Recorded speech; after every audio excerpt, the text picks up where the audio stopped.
అనంతపురం పట్టణంలో రాణి నగర్లో ఎన్నో దశాబ్దాల కాలంగా కమ్యూనిస్టు పార్టీలో ఉంటూ ఆ పార్టీ సిద్ధాంతానికి ఉన్న వ్యక్తులు కూడా ఈరోజు నరేంద్ర మోడీ గారే ఈ దేశానికి సరైన దశ చేర్చగలడు, దేశాన్ని పరమ వైభవ స్థితికి తీసుకెళ్లగలడు, ఈ దేశంలో ఉన్న యువతకి బతుకు తెరువు చూపించగలడు, ఈ దేశంలో ఉండే మహిళలకు సాధికారత చూపించగలడు, ఈ దేశంలో ఉండే రైతులకి సమన్యాయం చేయగలడు, గిట్టుబాటు ధర చేయగలడు, వ్యవసాయాన్ని అపసాటిగా తీసుకెళ్లగలడు అని అన్ని వర్గాల ప్రజలు నమ్మడం వల్ల ఈరోజు భారతీయ జనతా పార్టీని మూడవసారి అప్రత్యేకంగా అధికారంలోకి రాబట్టడం జరిగింది. అదేవిధంగా ఈరోజు ఆంధ్రప్రదేశ్లో కూడా కూటమి ప్రభుత్వం ఏర్పడిన తర్వాత ఈ ఆంధ్రప్రదేశ్ని వైఎస్ఆర్సీపీ జగన్మోహన్ రెడ్డి అధోగతి పాలు చేసి, అప్పుల పాలు చేసి, మొత్తానికి అభాసు పాలు చేసినప్పుడు ఈరోజు కూటమి ప్రభుత్వం చంద్రబాబు నాయుడు గారి నాయకత్వంలోన, అదేవిధంగా కేంద్రంలో నరేంద్ర మోడీ గారి ఆశీస్సులతో ఈ రాష్ట్రం అభివృద్ధి చెందుతున్న తీరును చూసి ప్రతి ఒక్క యువత పార్టీలోకి రావడం జరుగుతుంది. అమరావతికేమి లేదా పోలవరంకి అయితేనేమి అన్ని వర్గాలకి అన్ని విధాలకి ఈరోజు ఎన్నో రోజులుగా ఇబ్బందులు ఉంటున్న విశాఖపట్నం స్టీల్ని అయితేనేమి అన్నింటినీ ఒక్కొక్క పరిష్కారం చేస్తూ ఆంధ్రప్రదేశ్ని స్వర్ణాంధ్రప్రదేశ్గా మారుస్తున్నారు. భారతదేశాన్ని అభివృద్ధి చెందిన దేశంగా అగ్రరాజ్యాల సరసన నిలుపుతున్న విధానాన్ని చూసి ఈరోజు ఈ యువత అందరూ ఈరోజు పార్టీలోకి రావడం జరిగింది. వాళ్ళందరినీ మనస్ఫూర్తిగా ఆహ్వానిస్తున్నాం. వాళ్ళందరినీ పార్టీకి మరింతగా బలోపేతం చేస్తామని చెప్పి ఆశిస్తున్నాం.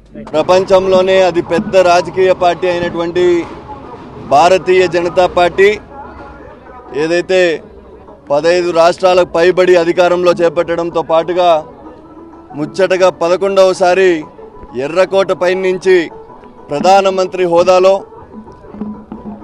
నరేంద్ర మోడీ గారు భారతదేశం మువ్వన్నెల జెండాను ఎగిరేసినటువంటి నరేంద్ర మోడీ గారి నాయకత్వాన్ని మెంచి ఈరోజు రాష్ట్రంలో కూటమిలో భాగస్వామ్యమైనటువంటి భారతీయ జనతా పార్టీని అనంతపురం జిల్లాలోని అనంతపురం పట్టణంలోని రాణినగర్ ప్రాంతంలో భారతీయ జనతా పార్టీని బలోపేతం చేయాలి, నరేంద్ర మోడీ గారి పాలనని ఈ రాణినగర్కి మరింత చేరువ చేయాలన్న ఆలోచనతో ఈరోజు బలమైన మాస్ లీడర్ ఈ ఏరియాకు సంబంధించినటువంటి వడ్డే ఉప్పు శ్రీనాథ్ గారు ఈరోజు భారతీయ జనతా పార్టీలోకి, మా భారతీయ జనతా పార్టీ కుటుంబంలోకి రావడం జరుగుతోంది. వారిని భారతీయ జనతా పార్టీ, భారతీయ జనతా యువ మోర్చా ప్రతి ఒక్క కుటుంబ సభ్యుడి తరఫున స్వాగతం తెలియజేసుకుంటూ, ఇట్లానే భారతీయ జనతా పార్టీ దేశవ్యాప్తంలో బలోపేతమయ్యే దాంట్లో భాగంగా ప్రతి ఒక్క గ్రామంలో ప్రతి ఒక్క బూత్లో కూడా రానున్న రోజుల్లో బలోపేతం చేస్తాం. ముఖ్యంగా ఈ ఆంధ్ర రాష్ట్రంలో కూడా ఏదైతే జగన్మోహన్ రెడ్డి యొక్క అరాచకమైన పాలనని ఏదైతే ఈరోజు భారతీయ జనతా పార్టీ, తెలుగుదేశం, జనసేన యొక్క కూటమి ఏదైతే జగన్మోహన్ రెడ్డి అనే రావణాసుడిని రాష్ట్రం నుంచి పారద్రోలారో, రానున్న రోజుల్లో జగన్మోహన్ రెడ్డికి మరొక అవకాశం అనేది లేకుండా ఆ రకంగా భారతీయ జనతా పార్టీ, తెలుగుదేశం, జనసేన యొక్క పాలన ఈరోజు రాష్ట్రంలో 100 రోజుల్లోనే ఏం చేశామని, ఇది మంచి ప్రభుత్వం అనే పేరు మీద చంద్రబాబు నాయుడు గారు, పవన్ కళ్యాణ్ గారు, పురంధేశ్వరి గారు జనాల్లోకి వెళ్ళడం జరుగుతోంది. దాంట్లో భాగంగానే ప్రజల నుంచి వచ్చే రెస్పాన్స్లోనే వాళ్ళందరినీ కూడా భారతీయ జనతా పార్టీలోకి తీసుకుంటాం. తప్పకుండా బీజేపీని బలోపేతం చేసుకుంటాం. మా సంఖ్య ఏదైతే ఉందో అది ఎమ్మెల్యేలు కానీ, ఎంపీలు కానీ, సర్పంచులు కానీ, కార్పొరేటర్లు కానీ, ఎంపీటీసీలు కానీ, జెడ్పీటీసీలు కానీ రానున్న రోజుల్లో రాష్ట్రంలో మరింత బలంగా మా సంఖ్యను కూడా పెంచుకుంటామని చెప్పి 3 పార్టీల తరఫున ఈ రాష్ట్రానికి, అనంతపురం పట్టణానికి మరి యొక్క మంచి పాలన కూడా అందిస్తామని చెప్పి తెలియజేసుకుంటాం. బీజేవైఎం జనతా పార్టీలోకి ఈరోజు రావడం జరుగుతున్నది.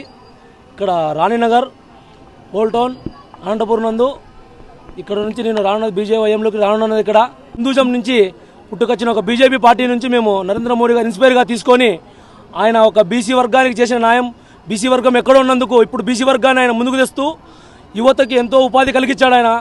ఓల్డ్ టౌన్ రాణినగర్లో కూడా బీజేపీ యువనేతగా రావాలని కోరుకుంటున్నాను నేను.